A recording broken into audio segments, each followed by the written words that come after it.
নমস্কাৰ মই Mitu Kashyap Debashish blog 20K বুলি এটা নতুন ইউটিউব চেনেল মোৰ মৰমৰ ভাইটি দেৱাশিষে খুলিছে আৰু এই চেনেলটোতে নতুন নতুন ভিডিঅ'ৰ সৈতে নতুন নতুন কন্টেন্ট আমাৰ বাবে লৈ আহিছে আপোনালোকে তেওঁৰ ভিডিঅ'বোৰ চাই তেওঁক লাইক কমেন্ট আৰু শ্বেয়াৰ কৰি তেওঁক উৎসাহিত কৰিছে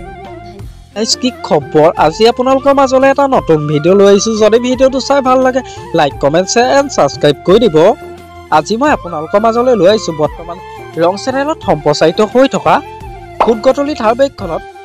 ৰেণু চৰিত্ৰত অভিনয় কৰা অভিনেত্ৰীগৰাকী প্ৰকৃত পৰিচয় তেওঁ ঘৰ ক'ত তেওঁ কাৰ লগত বিবাহপাশত আবদ্ধ হৈছে এই সকলোবোৰ জানিব পাৰিব আজি এই ভিডিঅ'টোৰ জৰিয়তে গতিকে ভিডিঅ'টো শেষলৈকে চাই থাকিব বলকচোন ভিডিঅ'টো দেৰি নকৰি আৰম্ভ কৰোঁ ৰং চেনেলত সম্প্ৰচাৰিত হৈ থকা ফুটগটলি ধাৰাবাহিকখনত ৰেণু চৰিত্ৰত অভিনয় কৰা অভিনেত্ৰীগৰাকী প্ৰকৃত নাম হৈছে মিতু কাশ্যপ জনপ্ৰিয় অভিনেত্ৰী মিতু কাশ্যপৰ ঘৰ হৈছে নলবাৰীত আৰু তেওঁৰ জন্ম হৈছিল 9 ছেপ্টেম্বৰ তাৰিখে জনপ্ৰিয় অভিনেত্ৰী মিতু কাশ্যপৰ পৰিয়ালৰ বিষয়ে ক'বলৈ গ'লে তেওঁৰ পৰিয়ালত মাক দেউতাক দেউৰেক আৰু ভতিজা এগৰাকী আছে তেওঁৰ দেউতাকৰ নাম হৈছে বনমালী বৰ্মন মিতু কাশ্যপৰ দেউতাক এজন শিক্ষক আছিল তেওঁৰ মাকৰ নাম হৈছে মানসী বৰ্মন জনপ্ৰিয় অভিনেত্ৰী মিতু কাশ্যপৰ শিক্ষাগত অৰ্হতাৰ বিষয়ে ক'বলৈ গ'লে তেওঁ ডিগ্ৰী কৰিছে MNC কলেজ নলবাৰীৰ পৰা জনপ্ৰিয় অভিনেত্ৰী মিতু কাশ্যপে অভিনয় কৰা কেইখনমান ধাৰাবাহিকৰ নাম হৈছে এপাহি সুখ এপাহি দুখ আকাশৰ ঠিকনা বিচাৰি দৰিয়ালি কাচিয়লি ৰোড আবি স্নেহবন্ধন আৰু কহুৱাবনৰ চাহ আৰু বৰ্তমান তেওঁ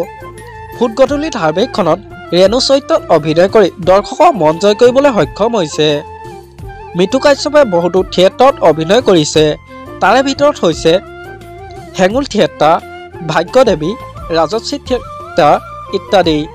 জনপ্ৰিয় অভিনেত্ৰী মিতু কাশ্যপ বৰ্তমান বিবাহিত তেওঁৰ স্বামীৰ নাম হ'ল বিতুপন শইকীয়া বিতুপন শইকীয়া এজন জনপ্ৰিয় অভিনেতা হয় আপোনালোকে বাৰু ৰং টিভিত সম্প্ৰচাৰিত হৈ থকা ফুটগটলি ধাৰাবাহিকখনত ৰেণু চৰিত্ৰত অভিনয় কৰা অভিনেত্ৰীগৰাকী অভিনয় চাই কেনেকুৱা পাইছে তলত কমেণ্ট কৰি জনাবচোন আমাৰ আজি ভিডিঅ'টো আছিল ইমানেই যদি ভিডিঅ'টো চাই ভাল লাগে যিমান পাৰে শ্বেয়াৰ কৰি দিব আৰু নতুনকৈ চেনেলত কোনোবা আহিছে যদি ছাবস্ক্ৰাইব কৰি ল'ব আজিলৈ বাই বাই তোমাৰ বাবে হৃদয়তে ৰাখিছো গোপনে নজনানো বুজাকে সুমানাহি বুকুতে